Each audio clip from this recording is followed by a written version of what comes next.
Last year, the pandemic kept us from traveling to Williamsburg, Virginia for our annual conversation with former Defense Secretary Robert Gates. He is now Chancellor of William and Mary. This year, we made it, though, and asked him about the prospects for peace between the Israelis and Palestinians.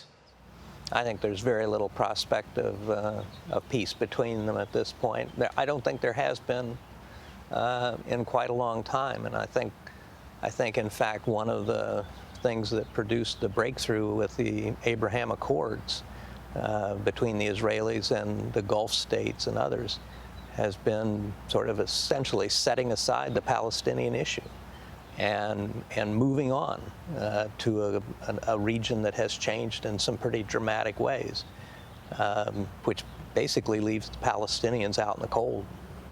Is it consistent with U.S. national interests and values to leave the Palestinians out in the cold? I certainly don't think it's consistent with our values, but, you know, John, the truth is almost every president has made a real effort.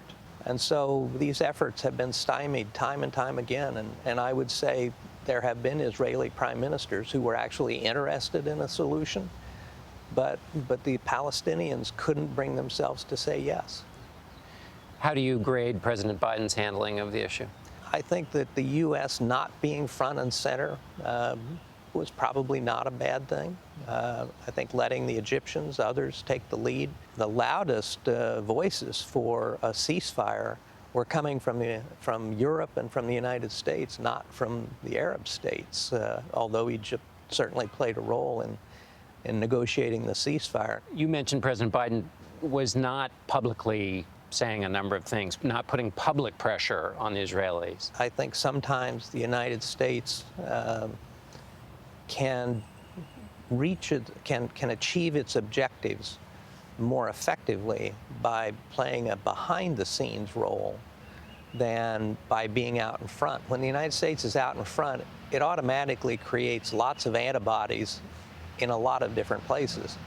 But if the U.S. is playing a constructive role behind the scenes, often it can be much more effective. For U.S. policymakers in dealing with Israel, there have been reports that Israel has been attacking covertly the Iranian nuclear program. Does Israel have leverage over a U.S. president because of what it's doing covertly in Iran? One of the things that I worried about when I was secretary was that the Israelis would take an action that they regarded as in their national interest that would create enormous problems for the United States, strategically, politically, militarily, and that they could get themselves into a problem and then turn to us to bail them out.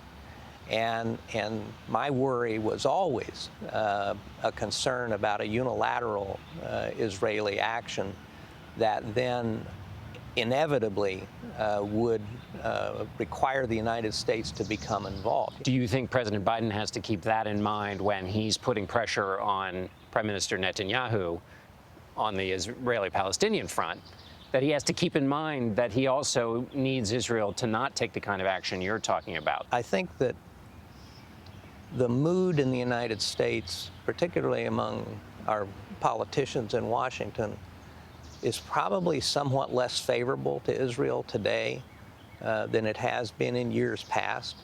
I think we saw this in some of the Democratic criticism of Israel for the actions taken in Gaza. But you know, this is one of the problems of having allies is that sometimes they do things that you think, I really wish they hadn't done that, or you have to worry that they will do something. You were a critic of President Biden's before he was president, but you've said a couple of things you think you agree with in his presidency so far. Are you surprised? No, not really. I mean, the reality is actually most of my concerns and criticisms of Senator Biden really had to do with things that he voted on and opposed when in the Cold War. Mm-hmm. Because he basically opposed every single initiative Ronald Reagan had in terms of the arms race with the Soviets and various other things. In the Obama administration, In fact, we probably agreed on almost everything except Afghanistan. Now, that was a huge difference, Right. and that was a big deal. We've always had a friendly relationship. I mean, we're both literally and figuratively old school, where you can disagree with people and still respect them and like them. You're about the same age. Almost exactly. Could you do the job of being president at this age? Well, I'm getting encouraged so far. I didn't think so a year or two ago, but so far, so good. Yeah, you mean you're encouraged by Joe Biden's Yeah. ability to handle the job? Yeah. What do you think about his Afghanistan policy, withdrawal from Afghanistan? I probably would have, first of all, it is an amazingly tough decision. And you now have both a Republican and a Democratic president basically saying the American people are done with this. We need to come home. I think what's really critical at this point is that we sustain our economic and military assistance to the Afghans after we're gone. Let me take you back to your CIA days, analyzing other countries. If you were analyzing the political structure of the United States as a CIA analyst, and the minority party believed that, the majority of the voters in that party believed that the president was illegitimate, how would you assess the stability of the political organization of that country? I would have serious concerns about the future. You know, I worked for 8 presidents. 5 of them were Republicans. I don't think any of them would recognize the Republican Party today. And what does that mean? Well, I think in terms of the values and the principles that the Republican Party stood for under those 5 presidents are hard to find these days. When we come back, we'll hear more from Secretary Bob Gates. Welcome back to Face the Nation. We want to pick up where we left off with former Secretary of Defense Robert Gates. Do you think that riots on the 6th of January, that the former president saying that Joe Biden stole the election, gives an opportunity to America's enemies to say America is a declining power? I think there is that, but I think it's also broader than that, John. I think that what you see Xi Jinping saying and what you saw the Chinese foreign minister saying in Alaska in his meeting with Tony Blinken is not only pointing to our paralysis, particularly in the Congress, an inability to get anything really big done, but what happened on January 6th, but also the riots last summer, the whole Black Lives Matter, the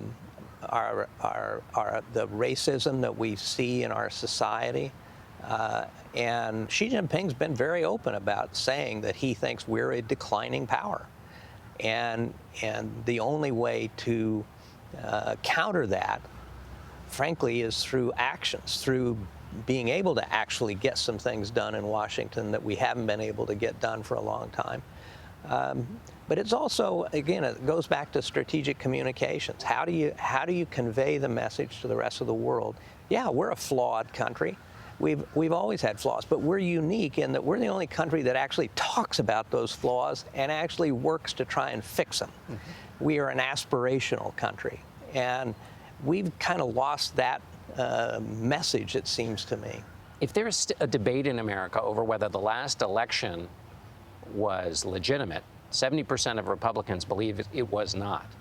How does a country that can't even agree on that basic, obvious truth ever get behind more abstract truths like sacrificing for democracies in places that you don't know about, sacrificing for helping developing countries because it's in our interests, all of which are ideas, which require belief in those ideas? The one thing, I think, across the ideological spectrum that brings people together is when they see young people taking on the uniform of our military services and they're taking an oath to the Constitution. And it's why the military to this day remains perhaps the most respected institution in the country, because it's seen by people as not being part of politics. It's what the country represents. I've read quotes from Republicans on the Hill that basically say, you know, in their heart of hearts, there probably aren't 5 people up here that actually believe that the election was stolen. So part of this is political gaming rather than a real conviction that the election was stolen. But how that manifests itself in the next election, I think, is going to be a challenge. Yeah, aren't we? Isn't that playing footsie with some very dangerous stuff? That kind Totally. Yeah. It's very dangerous. What did you make? You know the Cheney family. What did you make of Liz Cheney's stand and then ultimate ejection from Republican leadership? I thought she was very courageous. She's a person of real integrity. You know, internal politics on the Hill is another matter, though. Unless we solve that problem, do you think we can solve any of these other big challenges? I think it would be very difficult, and I think that problem goes back 20 years or more of demonizing the other party and of not having friends on the other side of the aisle, of not socially gathering after hours and talking about things and having friends. That's when you leach the hatred and the venom out of the relationship, and you can focus on policies. And once you're focused on policies, then you can figure out a way to compromise. Secretary Gates, thank you. Thanks, John. If you're not able to watch the full Face the Nation, you can set your DVR, or we're available on demand. Plus, you can watch us through our CBS or Paramount Plus app. We'll be back in a moment.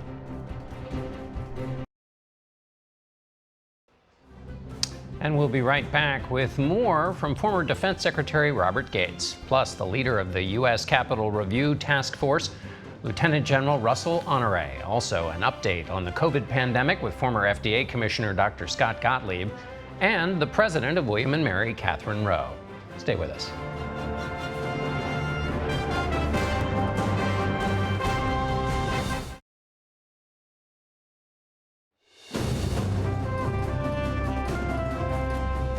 Welcome back to Face the Nation. We want to pick up where we left off with former Secretary of Defense Robert Gates.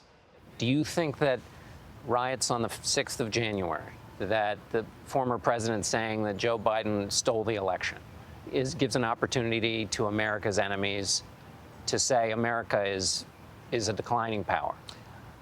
I think there is that, but I think it's also broader than that, John. I think that what you see Xi Jinping saying and what you saw the Chinese foreign minister saying in Alaska in his meeting with Tony Blinken is not only pointing to our paralysis, particularly in the Congress, an inability to get anything really big done, but what happened on January 6th, but also the riots last summer, the whole Black Lives Matter, the racism that we see in our society. And Xi Jinping's been very open about saying that he thinks we're a declining power. And the only way to counter that, frankly, is through actions, through being able to actually get some things done in Washington that we haven't been able to get done for a long time. But it's also, again, it goes back to strategic communications. How do you convey the message to the rest of the world? Yeah, we're a flawed country. We've always had flaws, but we're unique in that we're the only country that actually talks about those flaws and actually works to try and fix them. Mm-hmm. We are an aspirational country, and we've kind of lost that message, it seems to me.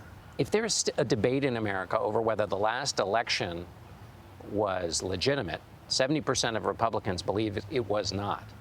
How does a country that can't even agree on that basic, obvious truth ever get behind more abstract truths like sacrificing for democracies in places that you don't know about, sacrificing for helping developing countries because it's in our interests, all of which are ideas, which require belief in those ideas? The one thing I think across the ideological spectrum that brings people together is when they see young people taking on the uniform of our military services and they're taking an oath to the Constitution. And it's why the military to this day remains perhaps the most respected institution in the country, because it's seen by people as not being part of politics. It's what the country represents. I've read quotes from Republicans on the Hill that basically say, you know, in their heart of hearts, there probably aren't 5 people up here that actually believe that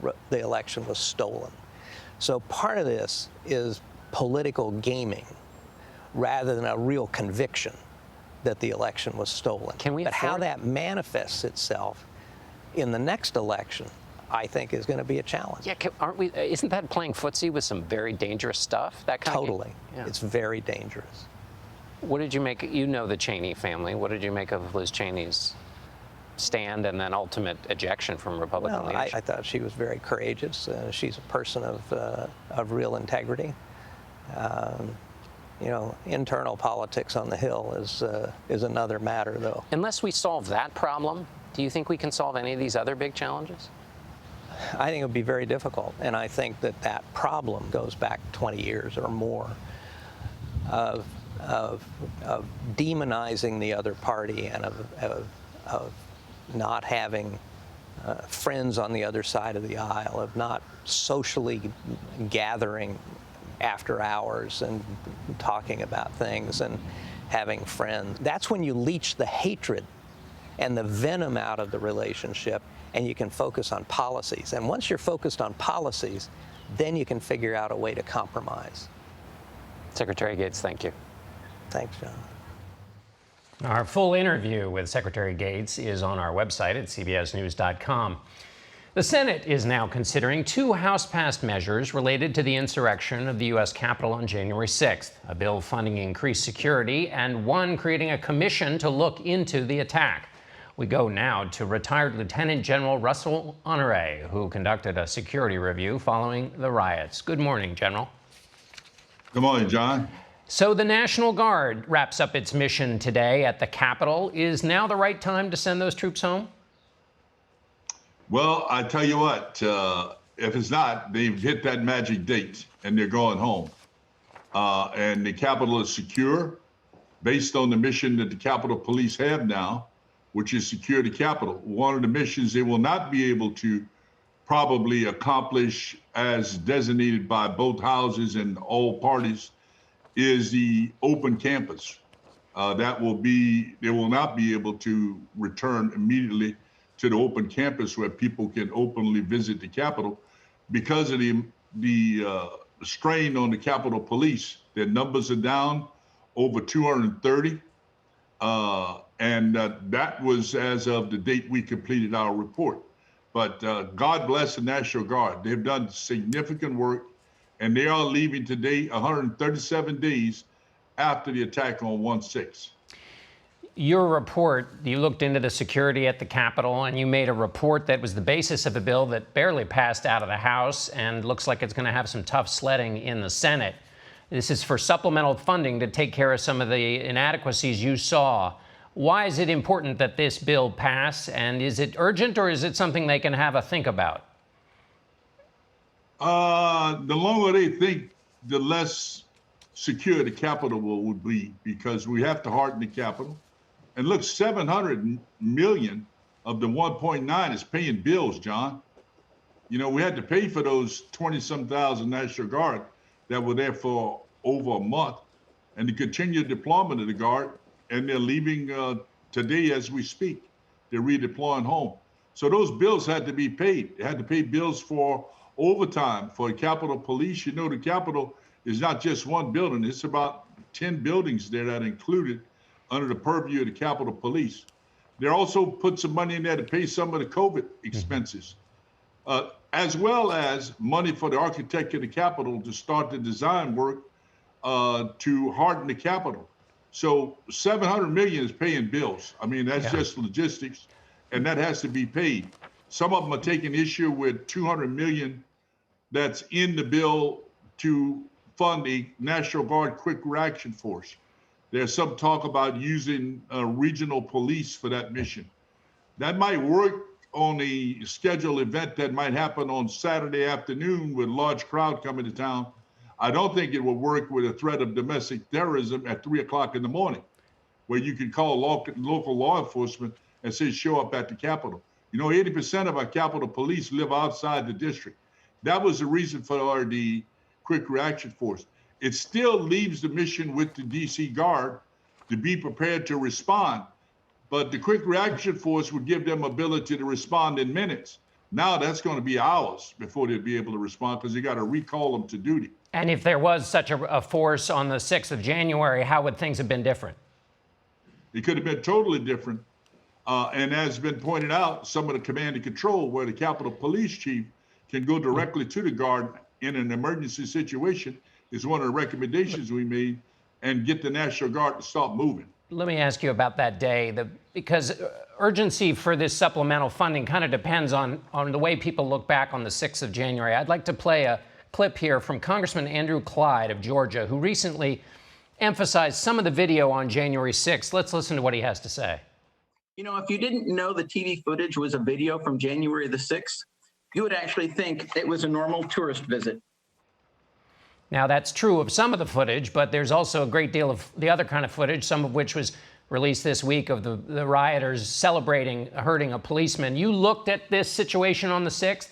How would you characterize what the police had to face on that day? They had to face a dangerous, violent mob that fought them, tried to kill them.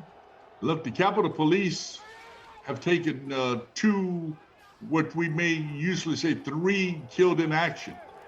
2 on that day, 1 directly and 1 indirectly from suicide, and subsequent attack that killed the Capitol Police.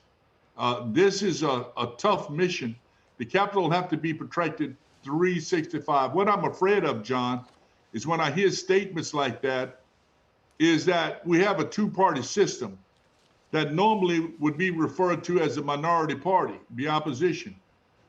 And that scares me. They've gone from being a minority party to an opposition party, and to borrow the words from Nancy Reagan, they just say no.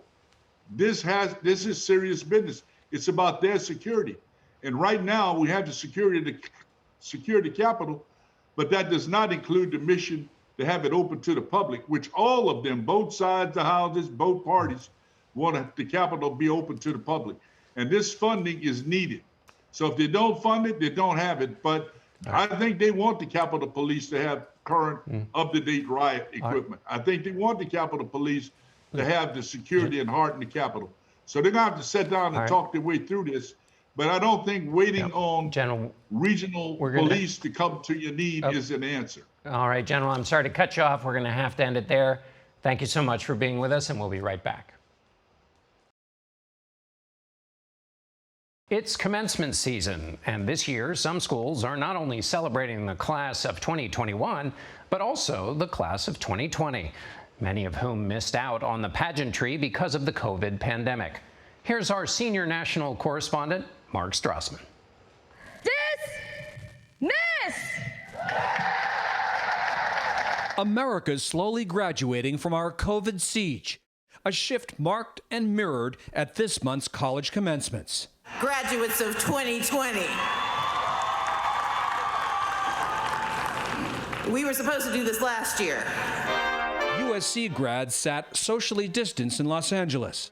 The traditional can-do messaging at commencements all over came through the prism of the pandemic. You have adapted in the face of unprecedented challenges.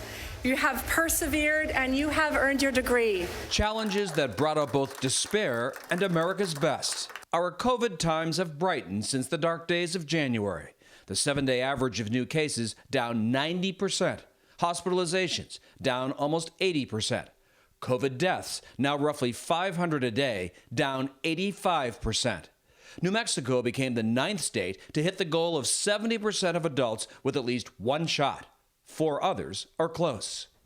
President Biden's goal is 70% of American adults with at least 1 shot by July 4th, a goal Dr. Anthony Fauci believes we'll reach. But the CDC warns the daily pace of new vaccinations is down almost 50% in the last month. States have had to get creative. To encourage the unvaccinated, Ohio, New York, and Maryland gave vaccine lotteries a shot. 5 Ohioans will win $1 million.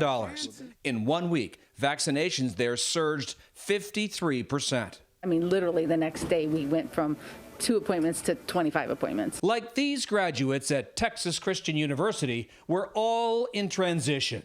So getting to have that final chapter is really nice. And despite uncertainty ahead, moving with renewed confidence toward a post-COVID America.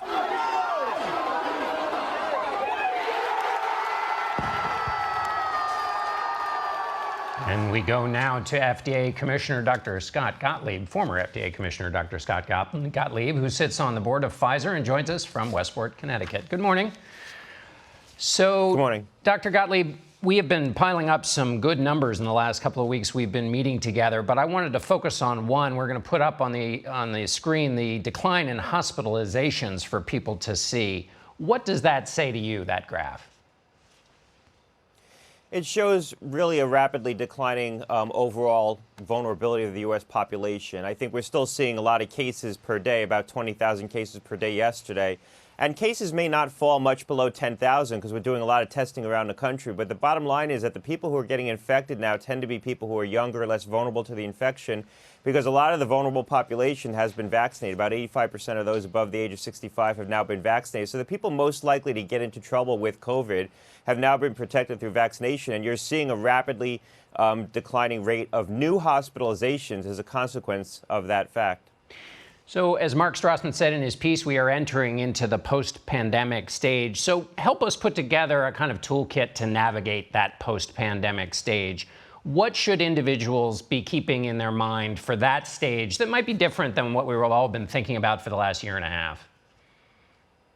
Yeah, I think it's an environment right now where we're not going to be able to rely necessarily on public health ordinances and mandates from governors and mayors to protect us, but we're going to have to protect ourselves based on our own assessment of our risk and our own comfort.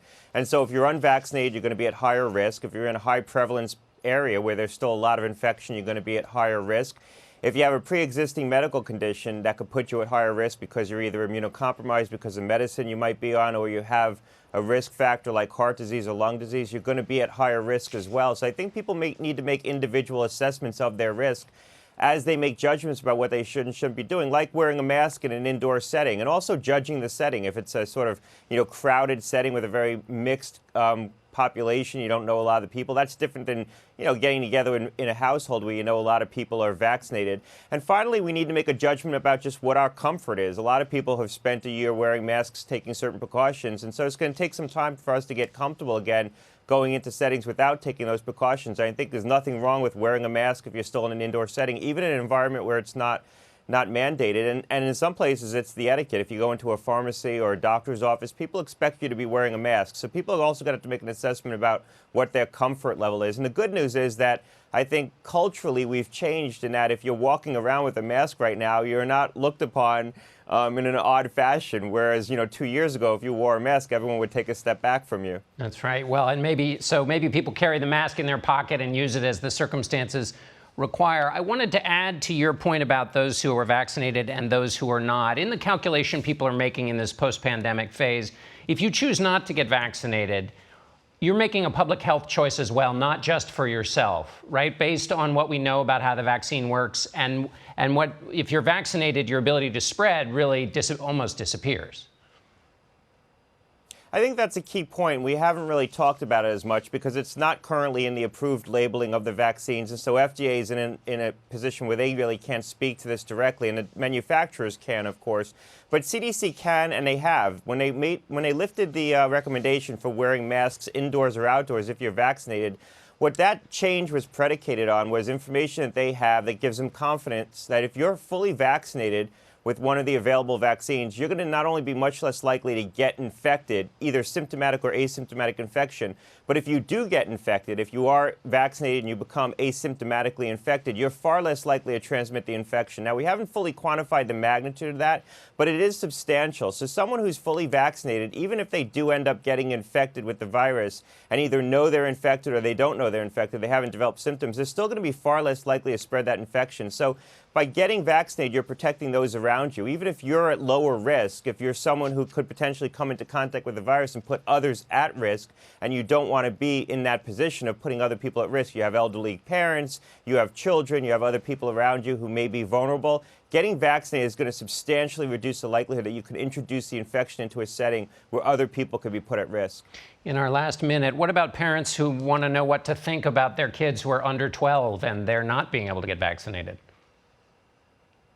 I think this gets back to some of the first points we discussed. You're going to have to make an assessment about the risk. I don't think kids need to be wearing masks outside anymore. I think CDC is going to have to revise its guidance around summer camps because wearing a mask, is difficult in the summertime when it's hot, and I don't think that the risk merits that.